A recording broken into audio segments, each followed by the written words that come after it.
ส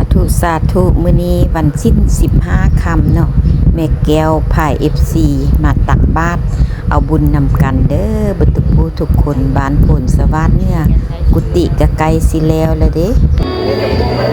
คนมาวัดหลายมื้อนี้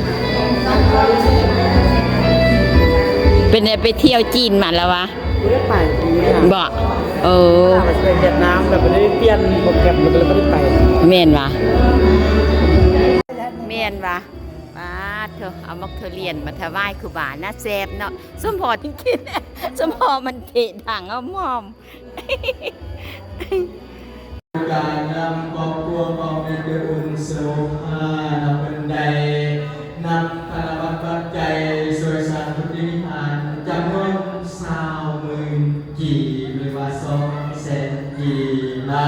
สัมมาสัมพุทธัสสะนะโมตัสสะภะคะวะโตอะระหะโตสัมมาสัมพุทธัสสะนะโมตัสสะภะคะวะโตอะระหะโตสัมมาสัมพุทธัสสะอิมังปะเขนอนา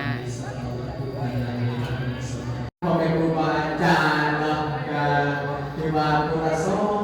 งในของดีดีตื่นเนาะแล้วก็เป็นดีแค่ดีเย็นหวยแล้วก็ให้เป็นพระนิสงฆ์ทำพูดอยู่โน่นอยู่ดีมีใส่อยู่สุขเย็น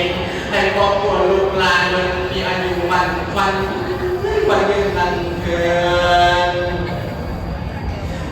แต่ละสิ้นไม่ออกไม่ตนมาวัดก็สิพากันโมทนาบุญเนาะสร้างทางพร้อมโซ่งแล้วก็สร้างกุฏิครูบาก็สิแยกเนาะแล้วก็สิสร้างไปได้เท่าได้ก็สร้างเนาะแม่นเงินไม่ออกไม่ตนมาวัดแต่ละสิ้น